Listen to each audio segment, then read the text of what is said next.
Entonces habíamos comentado que nosotros ingerimos carbohidratos, que el principal carbohidrato que ingerimos es almidón, es el que nos proporciona la mayor cantidad de energía. Y el almidón es degradado desde que entra a la boca y se combina con la saliva por una enzima que se llama amilasa salival y continúa su degradación a nivel de duodeno por otra enzima que se llama la amilasa, pero derivada del páncreas. Y esta amilasa rompe los enlaces glucosídicos tipo alfa 1,4. Si recordemos que el almidón está formado es un polisacárido formado por enlaces alfa 1,4 y alfa 1,6. La amilasa se va a encargar de romper los enlaces alfa 1,4, nos libera la glucosa, y la glucosa es absorbida por las células del duodeno, y de allí la van a transportar al torrente sanguíneo, y el torrente sanguíneo va a llegar a el hepatocito. Y ya en el hepatocito va a seguir diversas rutas metabólicas.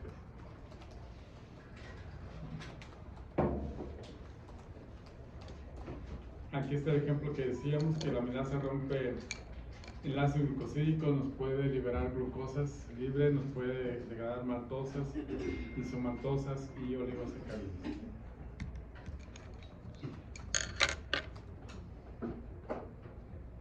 La absorción de glucosa a nivel intestinal es un proceso un poquito complejo que necesita de transportadores de glucosa. Hay un transportador de glucosa que se absorbe glucosa junto con sodio, y luego otro transportador de glucosa a nivel de la parte basal que hace contacto con los vasos sanguíneos.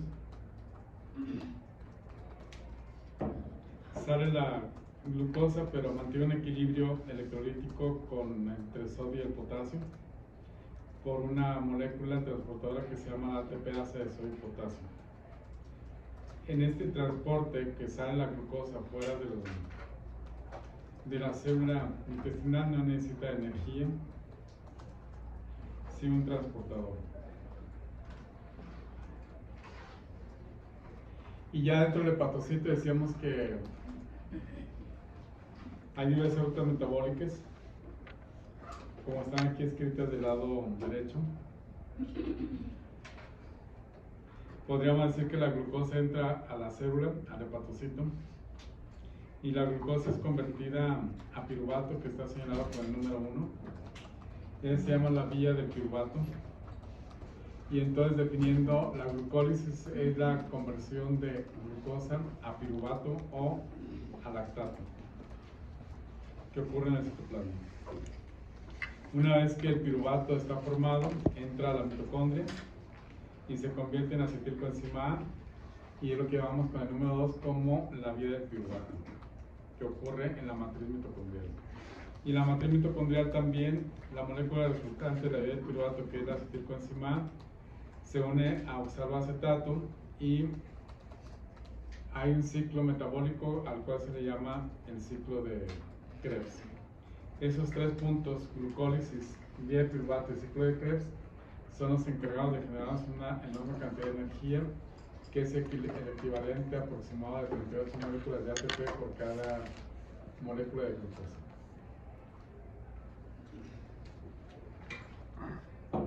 Para que una molécula nos proporcione 38 moléculas de ATP, tiene que pasar por glucólisis, vía de piruvato y Krebs. ¿De acuerdo? Otras vías metabólicas en las cuales se puede generar glucosa a partir de otros compuestos que no son carbohidratos, está señalado por el número 6 y se llama la gluconeogénesis.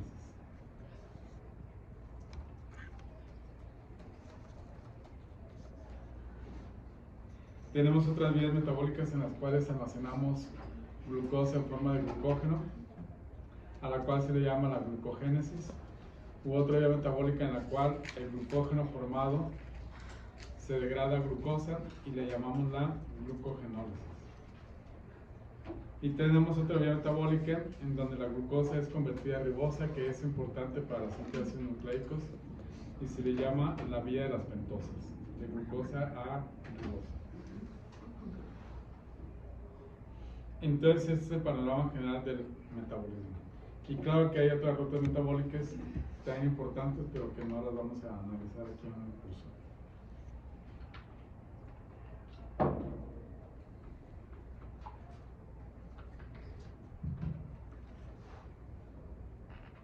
Entonces ya decíamos que una molécula de glucosa salud nos va a proporcionar 38 moléculas de ATP, 6 moléculas de dióxido de carbono y 6 moléculas de agua. ¿En qué vías metabólicas? Glucólisis, vía piruvato y ciclo de Krebs. Vamos a analizar la glucólisis. Recordemos, la glucólisis es la degradación de glucosa hasta piruvato o lactato. Luego ya veremos qué condiciones se necesitan para generar lactato o piruvato.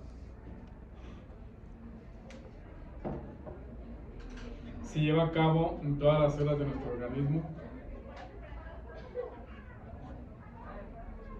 y las enzimas que participan de la glucólisis se encuentran en el citoplasma. Por lo tanto, podemos decir que la glucólisis ocurre en el citoplasma.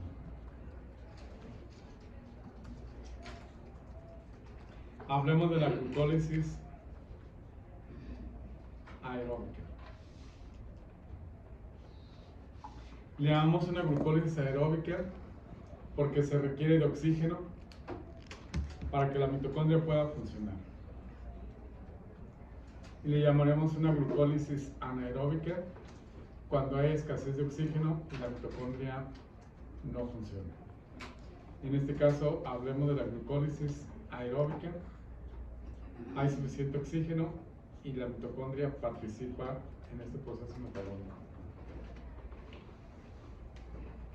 Bueno, no propiamente en glucólisis, sino en los siguientes procesos, pero tiene que haber oxígeno para que se pueda llevar a cabo. Entonces vemos que la glucosa entra a las células a través de un transportador GLUT, ahí se le llama transportador de glucosa, y la entrada de glucosa a las células, en la gran mayoría de las células, tiene que estar acoplada con otra molécula que viene siendo la insulina, en donde la insulina se tiene que unir a un receptor específico de insulina y la unión de insulina receptor activa al transportador GLUT para que la glucosa pueda entrar al citoplasma de la célula. Si no hay insulina o si no hay receptor de insulina, entonces se le dificulta la entrada de la glucosa a la célula y nos va a ocasionar problemas metabólicos, tanto de elevación de glucosa en sangre como trastornos metabólicos consecuentes de que no entra la glucosa a la célula, falta de energía. ¿Qué es lo que pasa cuando la glucosa entra a la célula? Bueno, pues es fosforilada por una enzima que se llama la glucosinasa. Y esta enzima glucosinasa necesita de ATP como donador de fosfato de alta energía para darnos una molécula que se llama glucosa 6-fosfato, caracterizada ya porque tiene un fosfato en el carbono 6. Este proceso es muy importante porque la glucosa que es fosforilada ya no puede salir de la célula. Entonces, como atrapar y obligar a la glucosa para que ya no salga de la célula y siga su vía metabólica. Me quedó una duda en el paso anterior. ¿La insulina activa entonces el GLUT? Al receptor. La insulina directamente no. Insulina y receptor. Insulina y receptor. Activan al GLUT para que entre la glucosa. Si la glucosa no tiene fosfato, la glucosa puede entrar y salir de la célula libremente. Pero si ya tiene un fosfato, ya no puede salir. Estamos en la vía de degradación de glucosa. Para degradar la glucosa hasta piruvato tiene que haber varios pasos metabólicos, muchos. La glucosa 6-fosfato es convertida a fructosa 6-fosfato por medio de una enzima que se llama la fosfoexosa-isomerasa.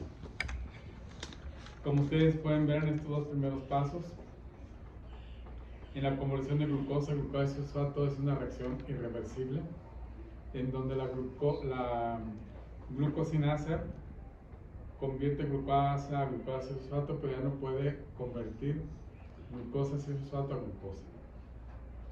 Sin embargo, la fosfoexosa-isomerasa convierte glucosa 6-fosfato a fructosa 6-fosfato y es una reacción reversible porque la enzima puede convertir las dos moléculas de ida y vuelta.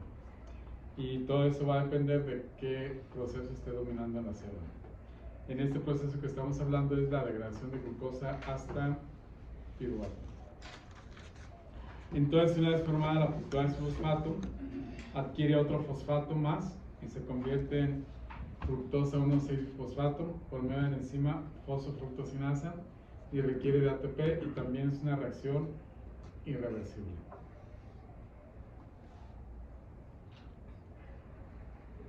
Posteriormente, la fructosa, que ya tiene dos fosfatos, actúa sobre ella otra enzima que se llama la aldolasa. Y esta aldolasa es una enzima que prácticamente rompe la fructosa en dos moléculas, como que si fuera una tijera que parte por la mitad de la molécula de fructosa 1,6-fosfato. Y si la fructosa 6-fosfato tiene 6 carbonos, me va a dejar dos moléculas de 3 carbonos, cada uno con su fosfato. Una se va a llamar dihidroxiacetona fosfato y la otra se va a llamar gliceraldehído 3-fosfato. Son ya dos moléculas y cada una de esas dos moléculas tiene 3 carbonos. Una con función aldehído y otra con función cetona.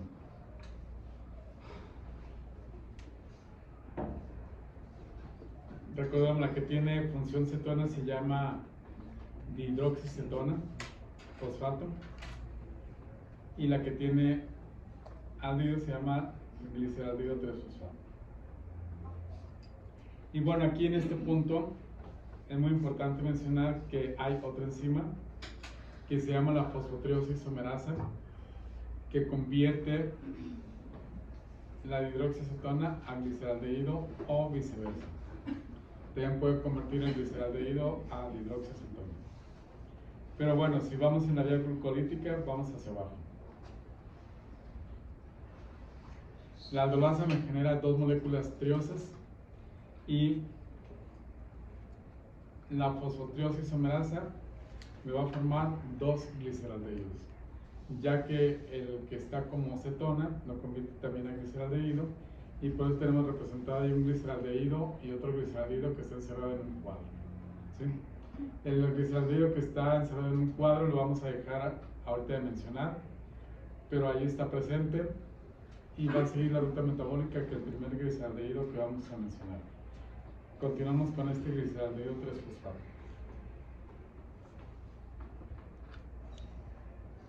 Este gliceraldehído 3-fosfato es convertido a 1,3-bifosfoglicerato,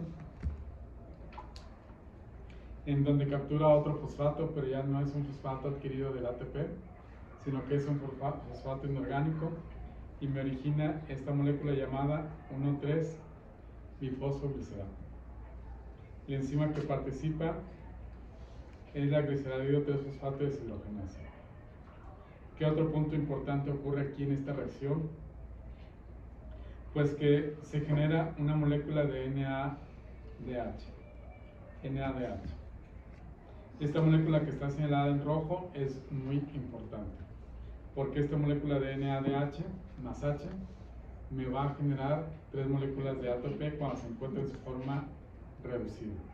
Esta es la estructura de forma reducida que tiene exceso de electrones y 2 hidrogeniones, mientras que esta es su forma oxidada, que le faltan electrones y no tiene hidrogeniones.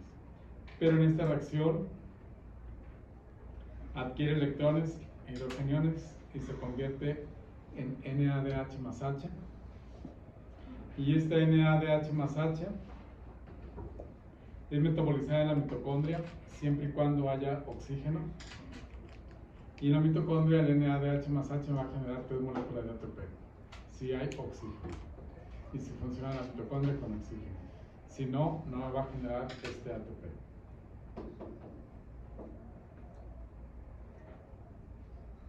Entonces aquí son de los 3 primeros ATPs que se generan, 3 de los 38, bueno, son 40 moléculas, pero aquí están 3.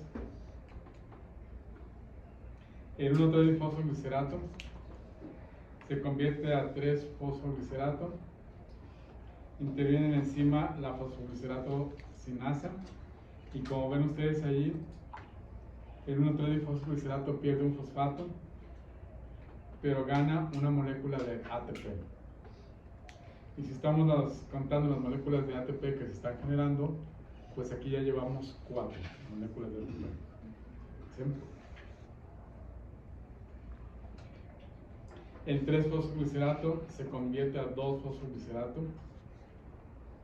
Y el 2-fosfoglicerato, por medio de una enzima que es la enolasa hidrolítica, convierte el 2-fosfoglicerato en fosfoenol piruvato. Y el fosfoenol piruvato pierde el fosfato que tenía, pero lo gana una molécula de ATP por medio de la piruvato sinasa.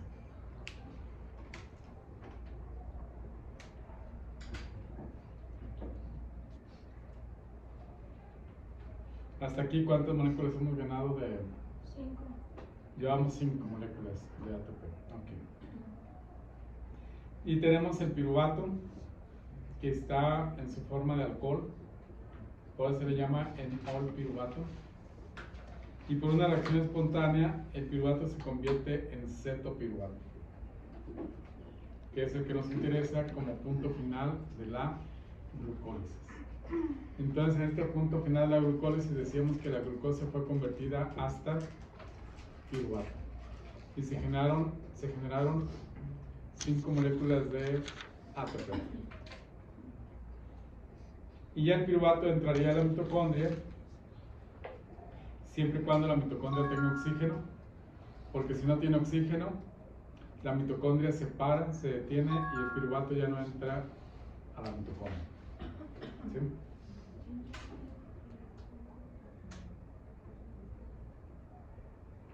Entonces recordemos el panorama general. Glucólisis es la degradación de glucosa hasta piruvato o de glucosa hasta lactato. Lo de lactato no lo hemos mencionado. Lo hemos mencionado hasta piruvato. En este proceso metabólico que acabamos de mencionar se generaron 5 moléculas de ATP y se consumieron 2 moléculas de ATP. Les había comentado que se había generado otra triosa, la que habíamos encerrado en un cuadrito, el gliceraldehído 3-fosfato. Entonces, este gliceraldehído 3-fosfato también es metabolizado como el anterior. ¿Sí? Y como el anterior, dijimos que generaba 5 moléculas de ATP. ¿Sí?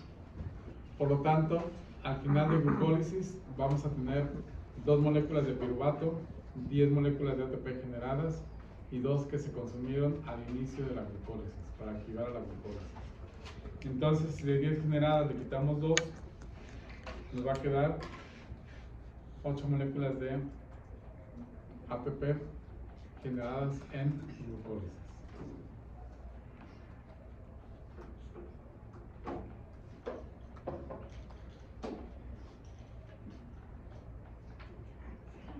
Bueno, recordemos que estamos en el proceso aeróbico.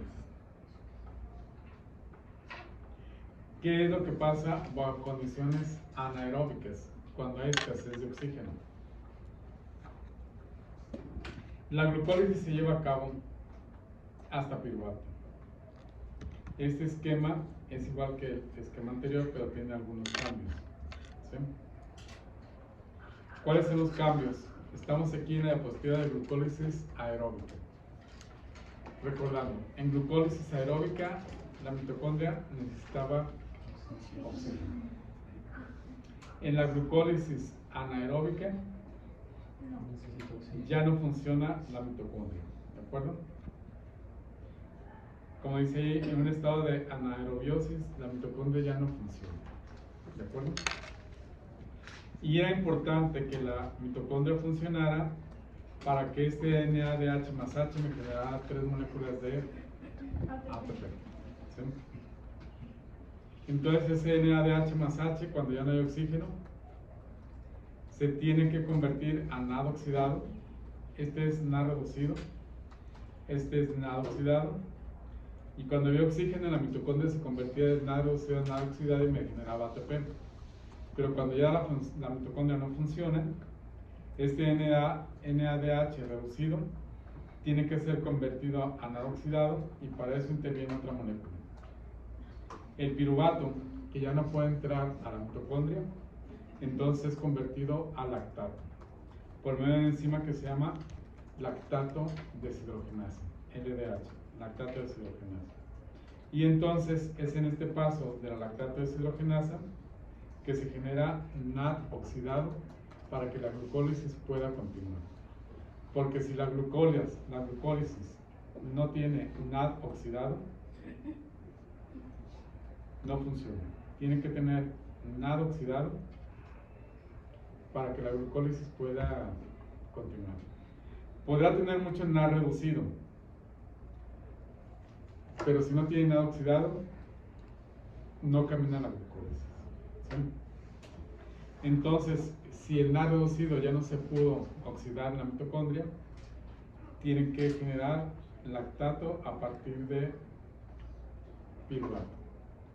Es por eso que decimos que bajo condiciones anaeróbicas el metabolito que se genera es lactato. Bajo condiciones aeróbicas el metabolito que se genera al final es piruvato.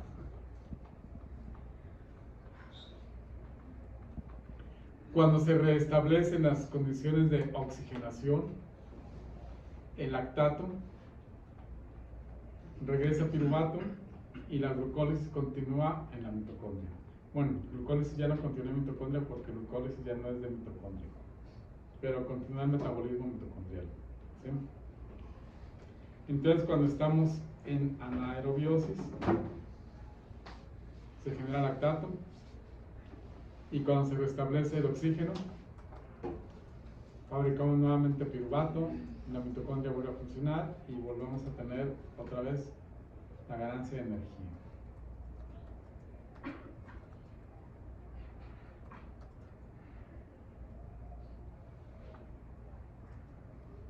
¿Cuántas moléculas de ATP vamos a generar cuando estamos bajo condiciones anaeróbicas?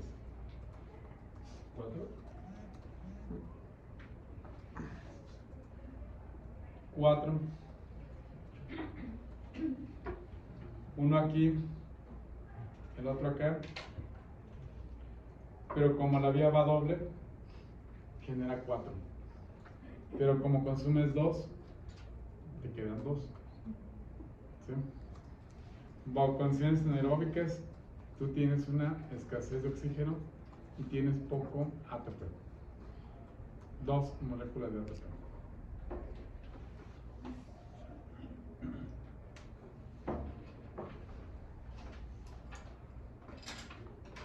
Los transportadores de glucosa, hay muchos tipos de transportadores de glucosa, GLUT1, GLUT2, GLUT3, etcétera, y siguen descubriendo más. La función principal de un transformador de glucosa, de un transportador de glucosa, son moléculas proteicas de membrana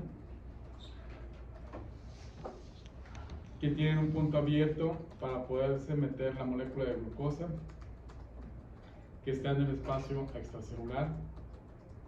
Una vez que la glucosa entra, se cierra el transportador y luego se abre hacia el espacio intracelular para que la glucosa entre al citoplasma. Y el transportador posteriormente se vuelve a abrir para poder capturar otra molécula de glucosa. Así es como funciona el transportador de glucosa.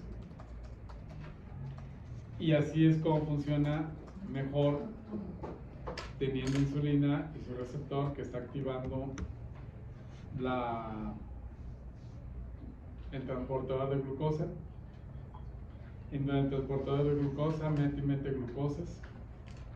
Se forman vesículas que están ciclando esas vesículas metiendo glucosas y glucosas. ¿Sí?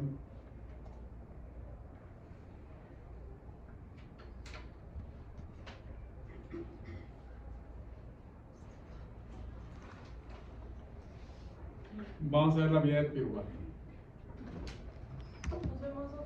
¿Qué tal, Giovanna? Estamos hablando de la vía del piruvato que ya está funcionando en la mitocondria. Para que la mitocondria funcione debe tener oxígeno. ¿Sí? Entonces debemos de suponer que hay oxígeno para que la mitocondria pueda funcionar.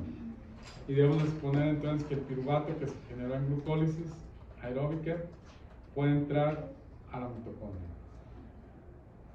Si no, no entra, si no hay oxígeno.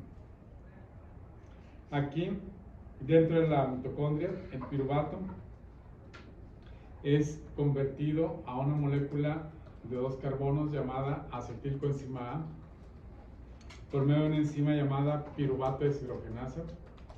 La enzima piruvato deshidrogenasa es una enzima muy compleja porque está formada por múltiples enzimas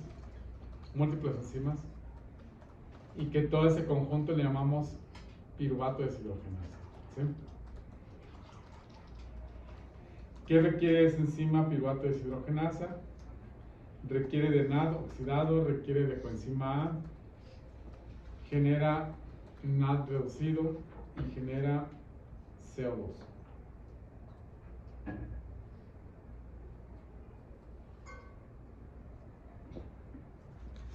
Este NAD reducido que está generando aquí ya dentro de la mitocondria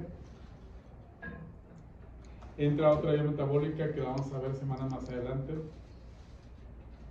Bueno, vamos a ir llegando de vacaciones, que se llama la cadena respiratoria, que ocurre en la matriz mitocondrial.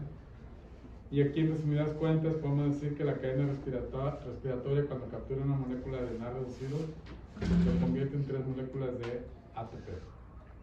Pero siempre y cuando haya oxígeno, si no, no funciona. Recordemos que en glucólisis se generan 2 piruvatos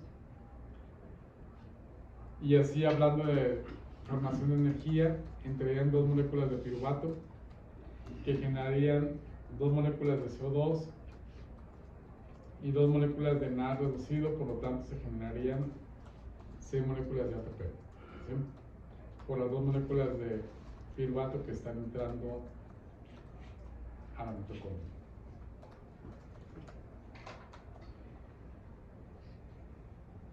Si hacemos la cuenta de energía ATP generada en la vía de piruvato, decíamos que 2 piruvatos generan 2 NAD reducidos, por lo tanto tendríamos 6 moléculas de ATP.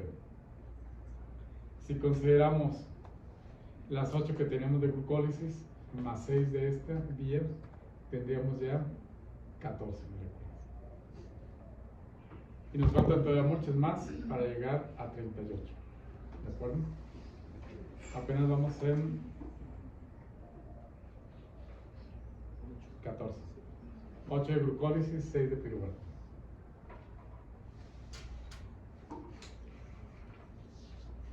Continuamos. Vamos ahora con ciclo de Krebs. El ciclo de Krebs recibe varios nombres, así como lo menciono. Ciclo de Krebs, ciclo del ácido cítrico o el ciclo de los ácidos tricarboxílicos. Este ciclo es muy importante porque no nada más participa para la generación de energía en carbohidratos. Este ciclo lo utilizan otros metabolitos, como vienen siendo también las grasas. Las grasas nos generan energía y una gran cantidad de energía al conectarse a Krebs. Y también los aminoácidos nos generan una gran cantidad de energía cuando se conectan con Krebs. O sea, Krebs no es exclusivo de carbohidratos, ¿sí?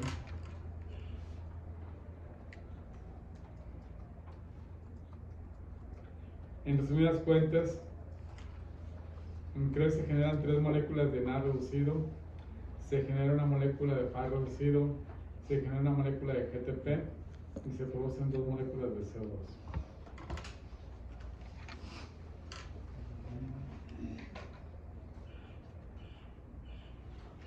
¿Dónde ocurre el ciclo de Krebs? Pues ocurre en la mitocondria, en la matriz. Las enzimas de Krebs están en matriz mitocondrial. Las enzimas de piruvato están en matriz mitocondrial. Las enzimas de glucólisis están en el citoplasma. ¿Sí? Entonces continuamos en mitocondria.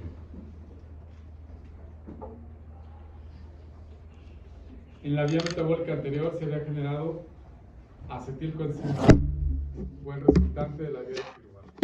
¿Sí? Bueno.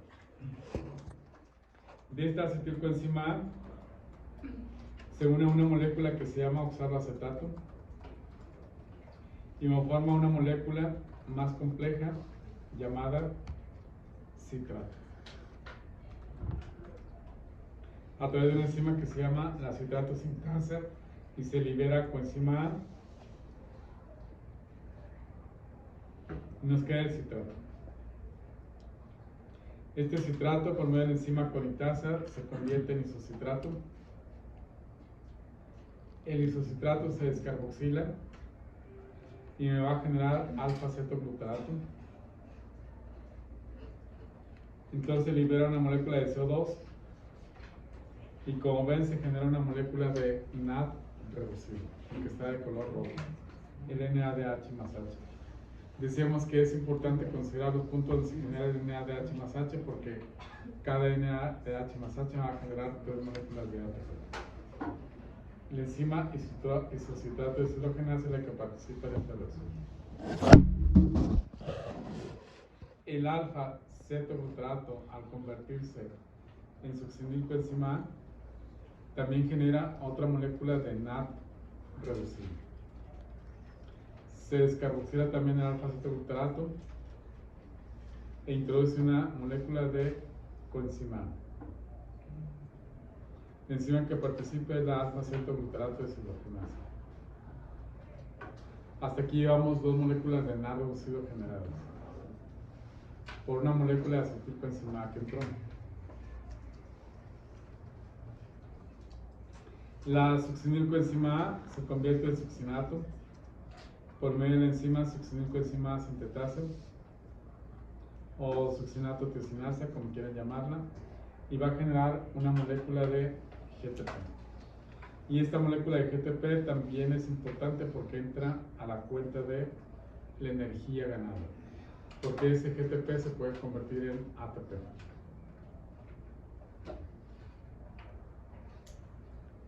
El succinato se convierte en fumarato. Por medio de la enzima succinato deshidrogenasa te genera una molécula de FAT reducido.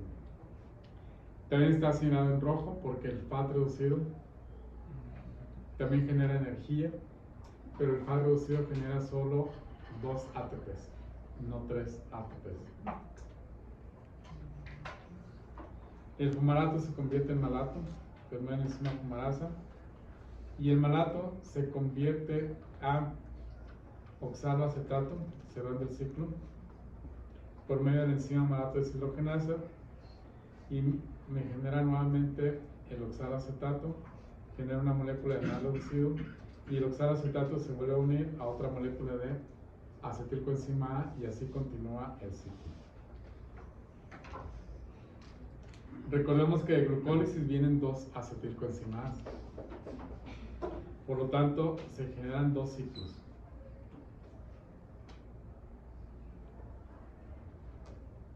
Si vemos el panorama general de Krebs, se generan entonces 3 moléculas de NAD reducido, una molécula de FAD reducido y una molécula de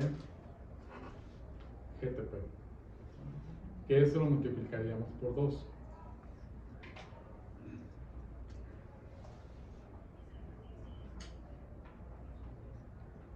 De tal forma podríamos decir que al generarse 3 NAD reducidos, lo multiplicamos por 3, me da 9 ATPs. Un FAD reducido lo multiplicamos por 2, me da 2 ATPs. Y un GTP me da 1 ATP. Si sumamos esos, 9 más 2 más 1 me da 12. Pero como el ciclo se repite, entonces en general me va a dar 24 moléculas de ATP. 24. Y si teníamos 6 en vía de piruvato, son 30. Y 8 de glucólisis, 38 moléculas de ATP. Entonces es lo que decíamos, que cuando una molécula de glucosa es degradada bajo condiciones aeróbicas, cuando hay oxígeno, me va a generar 38 moléculas de ATP. ¿Sí? 6 moléculas de agua, 6 moléculas de CO2.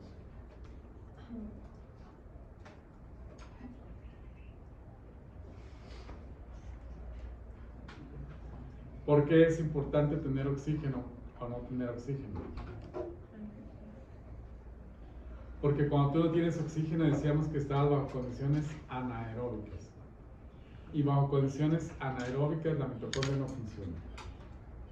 Entonces cuando no funciona mitocondria, no funciona la vía de piruvato y no funciona Krebs. Entonces no se generan los ATPs de Krebs ni de vía de piruvato.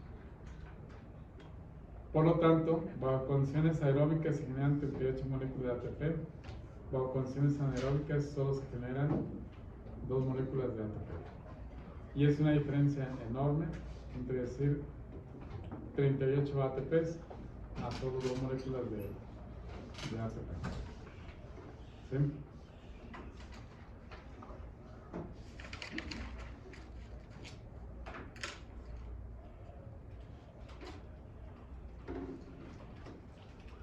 Y entraríamos a otras vías metabólicas, que viene siendo la síntesis de glucógeno o glucógeno. ¿Qué hora es? Por favor. 8:32. Los dejo descansar mentalmente. Nos vemos mañana, muchachos. Ah, bueno.